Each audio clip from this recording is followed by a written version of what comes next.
Lahat naman ng mga artista sa kabila ng kanilang magagandang mukha ay may itinatagong di magagandang ugali, subalit bilang tao normal lang naman ito sa kanila.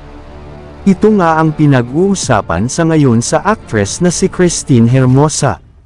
Maging ang maamong mukha nito ay may itinatago din palang di kaaya-ayang ugali. Ayon kasi sa nakalap naming chika, pagdating daw talaga sa kanyang mga kasambahay ay may pagka-stricto talaga daw ito pagdating sa trabaho sa kanilang bahay. Gusto di umano ni Christine na maayos at maging polido di umano ang mga trabaho nito. Ngunit ayon naman sa mga nakakakilala sa actress ay may magandang ugali naman daw ito na hinahangaan ng iilang mga kaibigan at kapamilya nito. Dagdag pa ng aming showbiz insider ay ibinibigay naman daw ni Christine ang mga pangangailangan ng kanilang mga kasambahay kapag ito ay humihingi ng tulong sa kanya, kaya't nananatili pa rin sa kanya ang pagiging mabait at mapagbigay sa kapwa.